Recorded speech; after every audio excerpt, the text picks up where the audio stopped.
नमस्कार, मी पूजा. दीपूज recipe and more चॅनलमध्ये तुम्हा सर्वांचे मनपूर्वक स्वागत करते. आज आपण जेवणाबरोबर तोंडी लावण्यासाठी मस्त चटपटीत कैरीची चटणी बनवणार आहोत. ही चटणी अगदी साध्या सोप्या पद्धतीने आणि कमीत कमी वेळेत झटपट तयार होते. त्याचबरोबर 8-15 दिवस आपण ही चटणी स्टोअर करून ठेवू शकतो. कैरीची चटणी बनवण्यासाठी इथे मी 2 कैऱ्या स्वच्छ धुवून घेतल्या आहेत. आता ही कैरी आपण कपड्याने सुकवून त्यानंतर या प्रकारे किसणीने किसून घेणार आहोत. दोन्ही कैऱ्या आपल्याला किसणीने किसून घ्यायच्या आहेत. इथे मी कैरीची साल न काढताच कैरी किसली. जर साल नको असेल तर साल काढू शकता.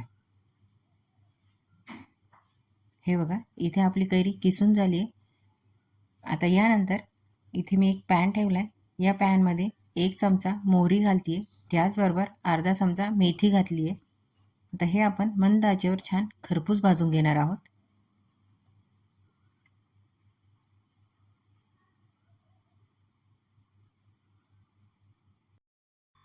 हे बघा, मोहरी आणि मेथी छान खरपूस भाजली. आता हे थंड झाल्यानंतरच आपल्याला मिक्सरला बारीक करायचं आहे.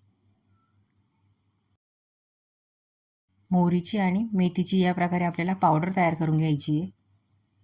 यानंतर इथे मी एक लसणाची मोठी गड्डी सोलून ठेवली होती, ती आपल्याला खलबत्त्यात ठेचून घ्यायची आहे. खूप जास्त बारीक नाही करायची, थोडासा लसूण जाडसरच ठेवायचा आहे. हे बघा, या प्रकारे लसूण आपल्याला जाडसरच ठेवायचा आहे.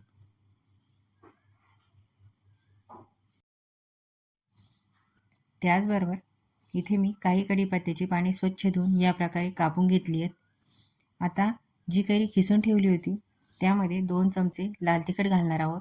तिखटाचं प्रमाण आवडीप्रमाणे कमी जास्त करू शकता. चवीनुसार मीठ घालणार आहोत.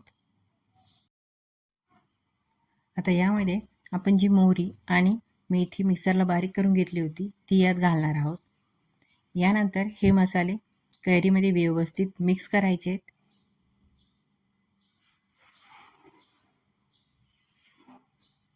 हे बघा, इथे कैरीमध्ये मसाले व्यवस्थित मिक्स झाले. आता आपण या चटणीला फोडणी देणार आहोत. त्यासाठी मी इथे एक पॅन घेतला आहे. पॅनमध्ये 3 ते 4 चमचे तेल गरम करत ठेवले. तेलाचं प्रमाण थोडंसं जास्तच ठेवायचे. तेल चांगलं कडकडीत गरम झाल्यानंतर यात आपण 1 चमचा मोहरी घालणार आहोत.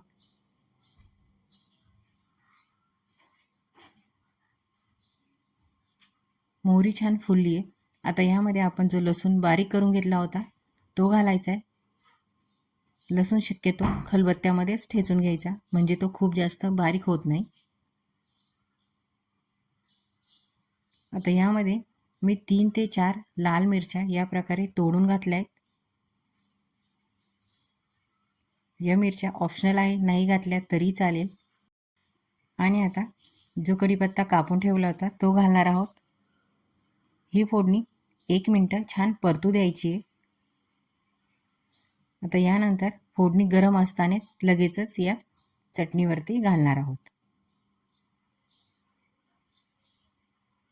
फोडणी आपल्याला गरम गरमच कैरीवरती टाकायची आहे.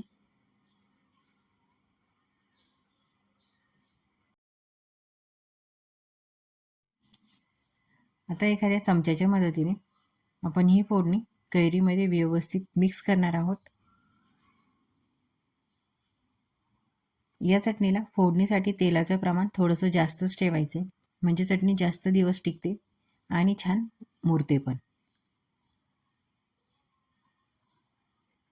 चटणी अशीच एखाद्या बरणीमध्ये बाहेर पण स्टोअर करून ठेवू शकतो किंवा फ्रीजमध्ये पण आपण ही चटणी स्टोअर करून ठेवू शकतो.